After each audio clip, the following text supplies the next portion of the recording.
Rồi, hello, xin chào mọi người. Như đã hứa, hôm nay mình lên một số bán lên một số ít linh kiện cho mọi người nha. Đa số là khoan không. Tại vì khoan là có những cái máy khoan là dễ hư nhất. Thứ nhất là nó hư hết than.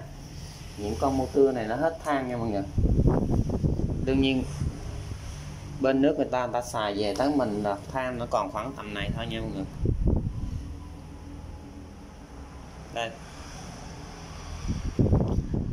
tất cả những cái máy khoan của anh em đang xài than dữ lắm là cũng cao hơn cái này một chút đỉnh thôi, chứ không thể nào mà còn mới được mọi người. Và xài một thời gian motor của mọi người hết than, tùy theo cái độ làm việc, tùy theo mọi người xài cho nó làm việc nhiều hay ít. Bao nhiêu đây than là nó xài cũng khá lâu nha mọi người. Như đây được xài, nếu mà xài gia đình cũng khoảng từ 6 tháng tới 1 năm đó nha. Thế nó vậy chứ mấy cái than này nó ít hao. Bên nước ta xài là hàng năm trời, không biết nó xài bao nhiêu năm, nhưng mà về tới mình là nó còn khoảng cỡ tầm này thôi nha mọi người. Mọi người đang xài những cái máy pin, mọi người có thể lấy ra dòm thử những cái khoan của mọi người nó không thể nào cao hơn như này. Từ tầm này hoặc là còn cao hơn chút đỉnh thôi chứ không hơn nha mọi người. Rồi, đây là cũng có một cái than của motor 750 này, do mình tận dụng, nó hư mình tháo ra, mình sửa nó thôi. Đây, than cũng cỡ tầm này thôi nha mọi người.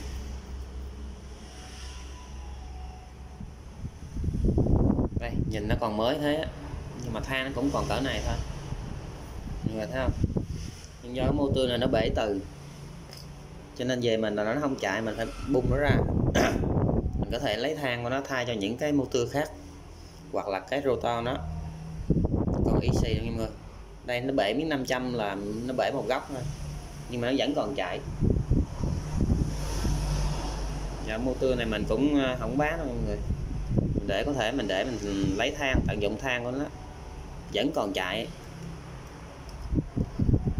Rồi mình vô vấn đề chính luôn. Rồi, cái clip hôm qua mình đăng không còn ít máy mọi người. Ai muốn mua máy có thể xem lại cái clip hôm qua nha. Mình mới bán cũng hai ba con à. Giờ nay mình cũng có một ít vỏ pin. Rồi mình trước khi vô vấn đề chính, mình xin nói lại cái vấn đề cách thức mua hàng của mọi người nha. Nhiều khi những cái linh kiện mình bán giá 30 hoặc là 50 để giảm chi phí của mọi người. Mọi người có thể mua thẻ cào nạp trực tiếp vô số điện thoại mình. Số điện thoại mình 0966 899 730 ha. Nhiều khi nó có 50 100 ngàn, mọi người mua có 50 100 ngàn mà đơn vị vận chuyển tới mọi người là 30 ngàn rồi. Nhưng mà để thu tiền về cho mình, anh em đã tiền sau, đơn vị vận chuyển thu tiền về cho mình nó tính từ 16, thêm chi phí từ 16 đến 25 ngàn nha mọi người. Nên mọi người lưu ý cho đó, để giảm cái chi phí vận chuyển cho tối đa cho mọi người. Thì mọi người mua từ giá trị thì mua hàng giá trị từ 200-300, thì những anh em nào có đang xài thẻ thì nên chuyển khoản cho mình nha. Tại mấy cái clip vừa rồi đa số mình bán là nhận thẻ cào không. Trong tài khoản mình bây giờ cũng khoảng là 1 triệu mấy, 2 triệu rồi mọi người. Trong khi đó mình mua bằng tiền mặt, mà bây giờ nhận hàng bán cái đầu linh tinh như thế này nó không đáng bao nhiêu. Bây giờ mình nhận lại số một đa phần là cạc không. Nhưng những cái đơn hàng như mấy cái hôm kia mình đã gửi hết rồi nghe. Hôm nay có một số anh hỏi sao đơn hàng lâu, do hàng hóa bên gần Tết, hàng hóa nó nhiều, có thể nó đến chậm hơn bình thường. Thì cái thứ hai là mình bán mấy những này là không bảo hành nghe mọi người. Nhưng những motor này không bảo hành, mình test trên video, mọi người xem trực tiếp mình bán sản phẩm cho mọi người là không có lỗi nha. Về tự mọi người xài cách sử dụng như thế nào nó trái hay này nọ là mình không bảo hành vấn đề đó nha. Vừa rồi có một anh mình bán cho anh cái mua tươi 50.000 vậy nè,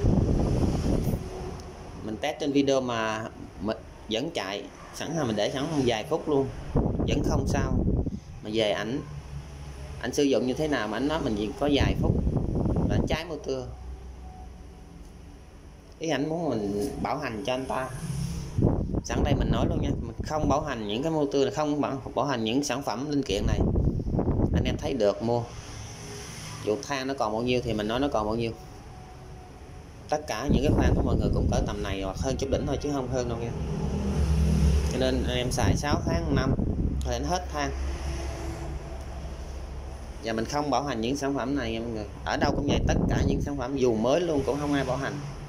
Về là do mình sử dụng thôi. Rồi trước tiên mình vô mà bán một mớ vỏ đi.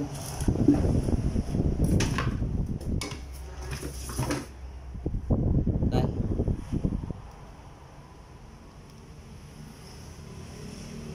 Rồi mình chờ một chút mình lấy gì. Mình son được một mớ vỏ thôi chứ cũng không nhiều. Có nhiều mình lên clip bán cho mọi người. Nhiều khi những người cần lại không biết tìm ở đâu. Và mọi người có xem qua cũng nhớ đăng ký để mốt mọi người có cần cái gì có thể alo cho mình nha. Rồi anh em xem kỹ cái vỏ này. Đây là cái vỏ của con vít đó nha. Rồi vỏ số 1 mình bán giá 40 nha mọi người. Rồi anh em xem kỹ nha. Này hàng nội địa, mình không biết cái hiệu gì luôn. Rồi 40.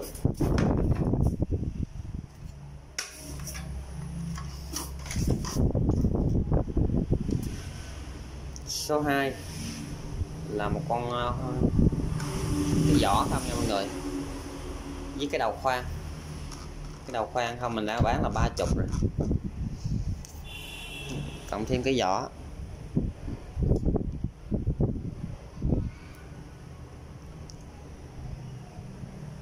Đây khoan này không biết mình bao nhiêu von đây.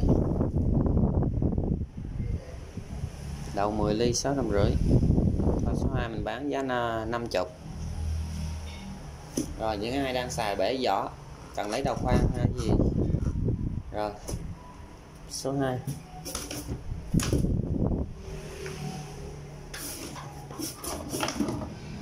Số 3 là con vít Hitachi. Này cũng đời câu lụ à. 9.6.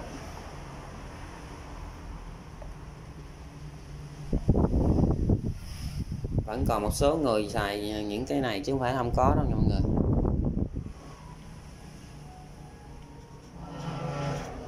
Rồi mọi người xem kỹ. Một số anh xài những dòng máy đời cao sau này thì chắc là không cần, nhưng mà số người vẫn còn xài những cái dòng máy đời cũ. Rồi mình bán số giá 50 nha. Số 4 là cái vỏ Makita 7.2 mọi người. Rồi 40 luôn nha. Nhiều người vẫn còn xài mà nhiều khi nó bể, mình có thể thay cái vỏ nha mọi người.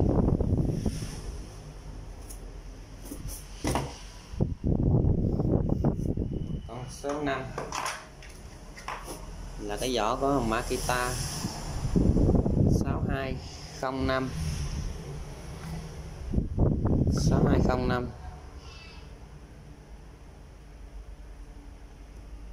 nó mất thông tin hết rồi.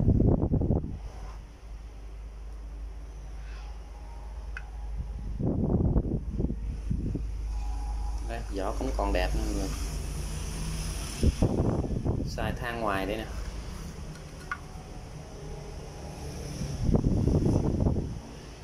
Vỏ này vỏ của con vít 9.6 nha mọi người. Vỏ này mình bán giá 60.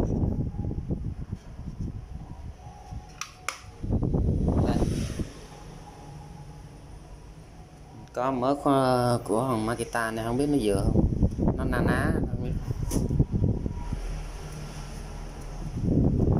Đây nó na ná như thế này.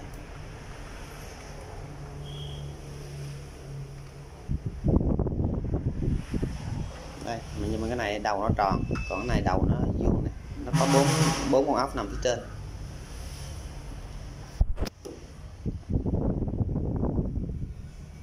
Rồi số 5 60. Số 7 là một vỏ của xít. Ai đang xài bể vỏ rồi có thể alo cho mình nha. 40.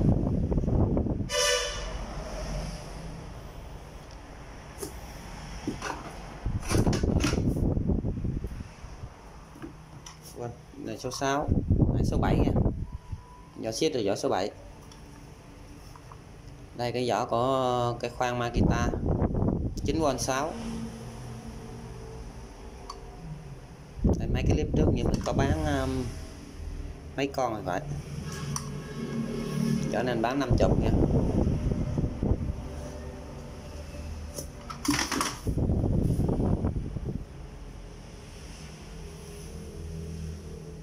Đây là cái đầu vít của thằng Ruby, mọi người xem kỹ nha. Mình có thể nhiều khi mình cái đầu mình hay bị rơ này, cái đầu nó còn cứng nè, mình có thể mua thay thế rồi. Cái này thì về mình đánh bóng nó lên là nó ra hết thôi, tại mình không rảnh để đánh bóng thôi. Đó, cái đầu này mình bán với giá là 20 nha mọi người, khỏi đánh số đi rồi nha. Rồi bên phần vỏ là xong. Giờ mình bán một số đầu khoan nha mọi người.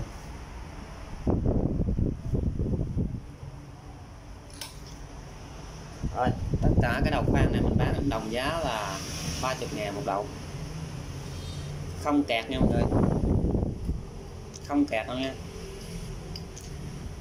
Cái này vẫn còn hơi sượng là do mình chưa khắc phục hết. 30 một đầu nha mọi người.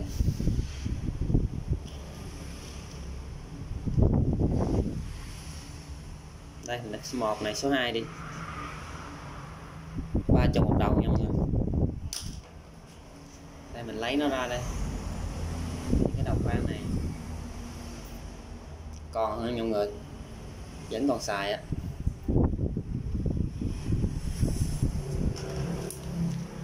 Đây cũng vậy.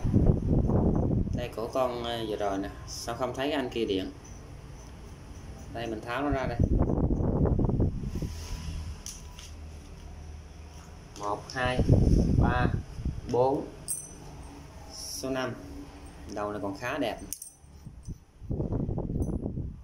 Này số 5 nha. Rồi còn dưới còn dính các bạc đạn luôn á. Đầu 30 nha mọi người. 5, giờ tháo ra 6 đi. Đây là cái motor 550. Chạy có cái khoang 9V 6 này nha.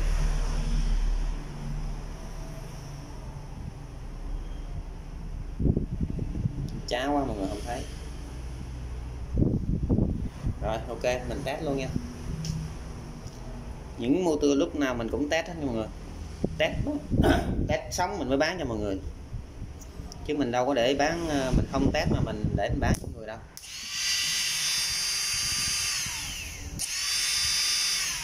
Không. Về là do mọi người sử dụng thôi nha, chứ không phải là mình không test mà mình bán tầm bậy đâu nha mọi người. Rồi số 6 bán giá 50 nha. Than thì là mình nói đó, cỡ tầm này hoặc là hơn chút đỉnh nha mọi người. Bao nhiêu đây là mình xài cũng từ 6 tháng tới 1 năm.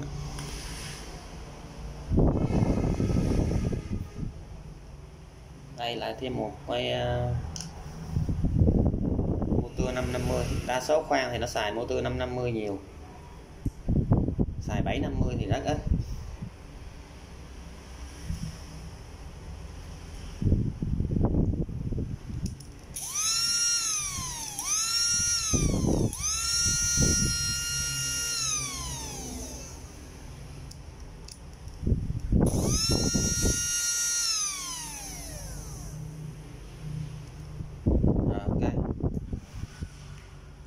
6 này số 7.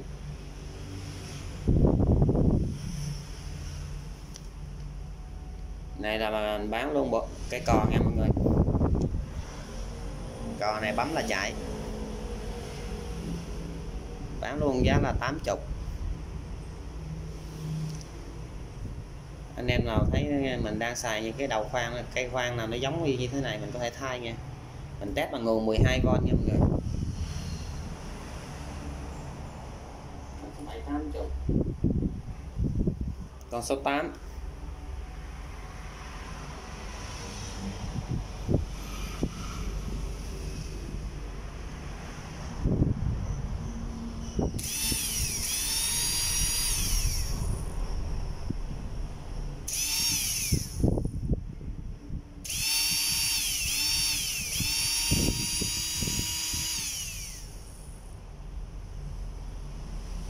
Rồi số 8 cũng đồng giá 80.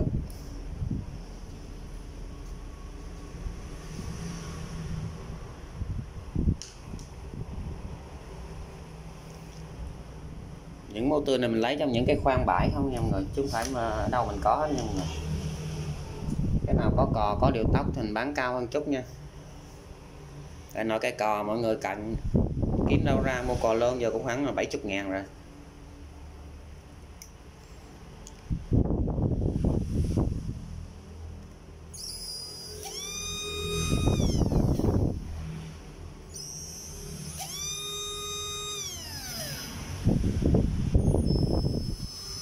Cò này có điều tốc nha mọi người, có điều tốc mà không có thắng.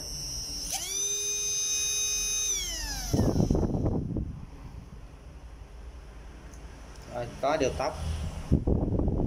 Con số 9 có điều tốc mình bán 100.000 nha.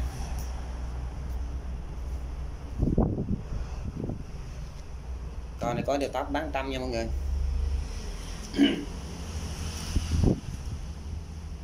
Con số 10 cũng là motor cũng trong những cái cây khoan thôi. Khoan của mọi người là dễ hư nhất. 1 hết than, 2 nữa là bể nhông thôi.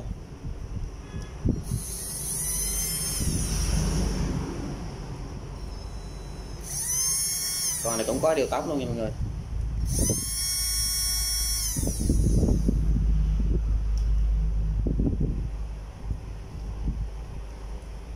Rồi 8 9 10.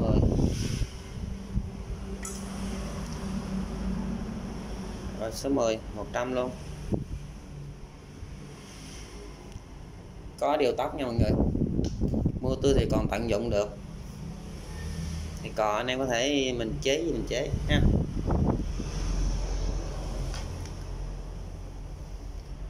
Rồi sang một số đầu khoan. Rồi lên đây.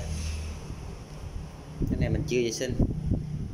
Ai có đang xài những cái khoan nào công suất thấp á, từ 7V2 cho tới 4V8. Đây là cái motor 540 này. Rồi thấy không? Cho nó hư cò rồi.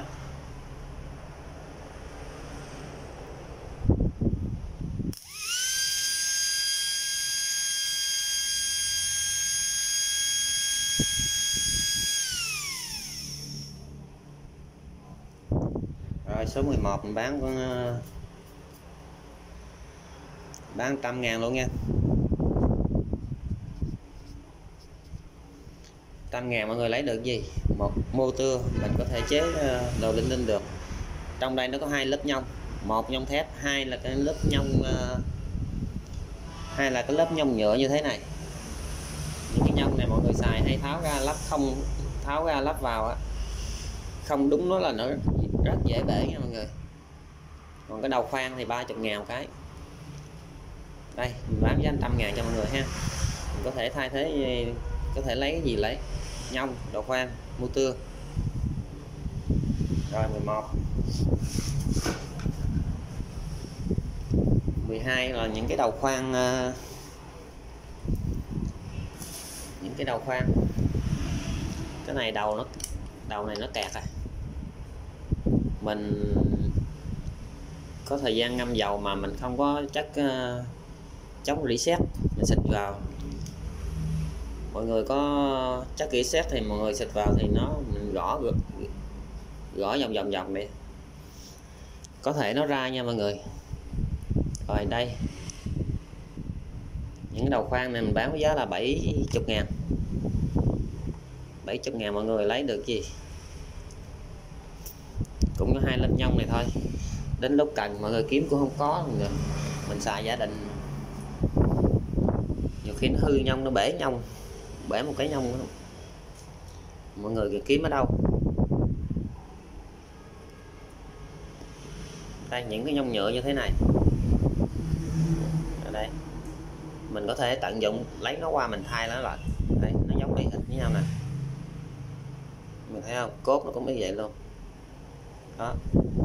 Những anh em nào đang xài mà bể nhông nhựa thế này, mình có thể tận dụng những cái nhông thép này, mình lấy từ trong những cây này mình ra thôi chứ không đâu nha mọi người. Rồi mình có thể mình thay vào. Rồi 11, 12. Rồi con này con 13 nó cũng kẹt cái đầu thôi. Anh em về lấy nhông, có thể khắc phục được cái đầu thì khắc phục nha mọi người. Này là 13, 70. Đầu này cũng đồng giá luôn, không kẹt nha mọi người. Đầu này không kẹt á. Đầu này còn xài được nè. 14, 70, 15 cũng vậy.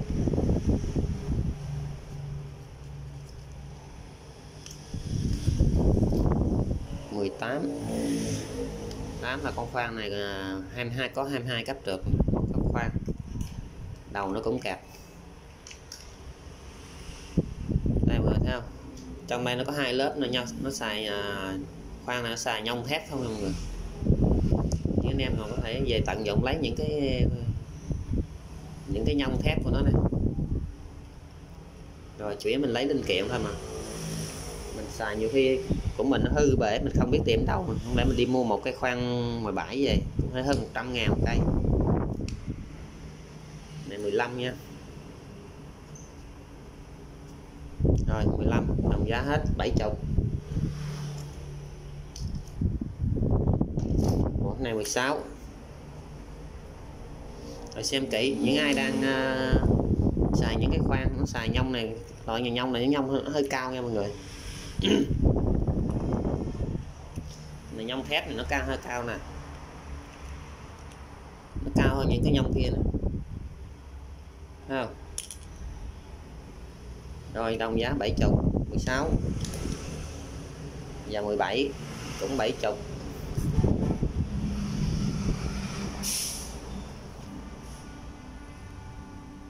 Đây cái đầu nó mình cũng nó còn nhúc nhích nhưng mà nó vẫn còn chất sét trong đây mọi người về khắc phục nha. Rồi khoan mình có thể về mình lấy một mớ nhông trong đây.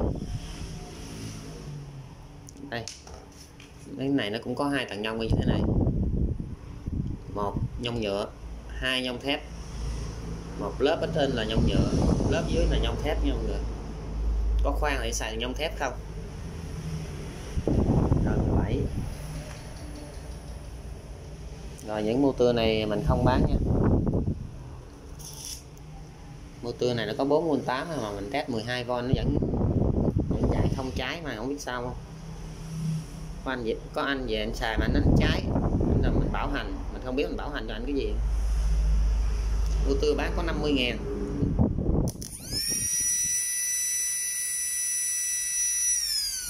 Đó mọi người thấy không, 12V nó chạy anh xài không cháy, mà về mình xài mình cháy. Cái bảo hành tôi không biết bảo hành có lý do gì.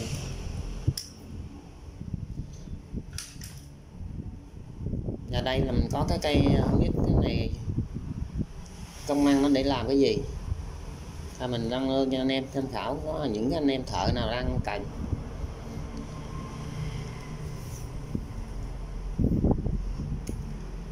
mình test nó luôn mọi người.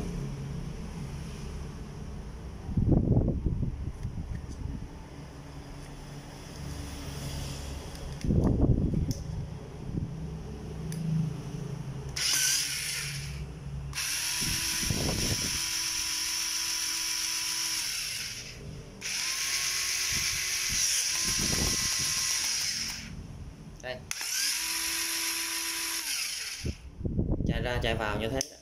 Những anh em là thợ nào đang xài những cái máy này, mình cũng không biết nó để dùng trong việc gì, không phải chuyên môn của mình cũng không rành lắm.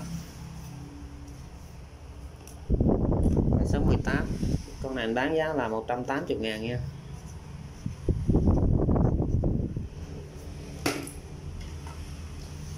Ở đây là không biết cái sản phẩm gì ở đây.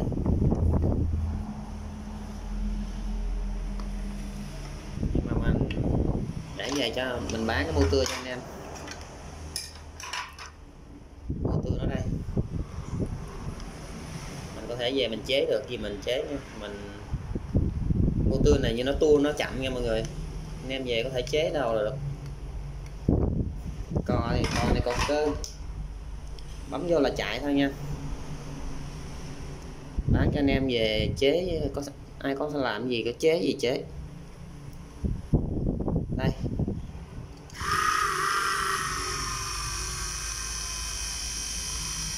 thể chế quạt tùy theo mọi người nha.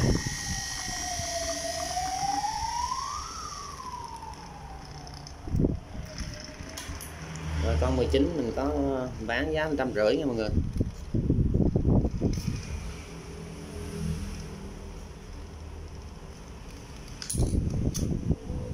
Đây cái motor nó đây. Rồi còn một sản phẩm cuối cùng, không biết có anh nào đang xài những cái máy led decker. Cái này là cái linh kiện để mà lắp rời trong cái dòng máy led decker mọi người. Cái máy nó xài mà 2-3 chức năng, đây là nó xài rời nha. Ví dụ khoan vít nó có cái đầu bắt vít, còn cái này là nó có cái đầu khoan,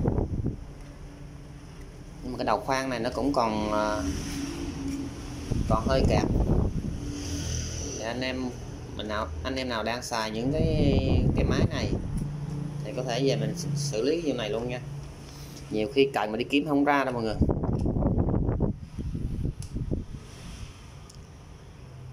Đây nó chỉ thêm tháo ra là lắp vào thôi. Ai đang xài có thể nhìn là biết liền ha. Rồi sản phẩm cuối cùng mình bán với giá là 180.000. Rồi xem kỹ nha.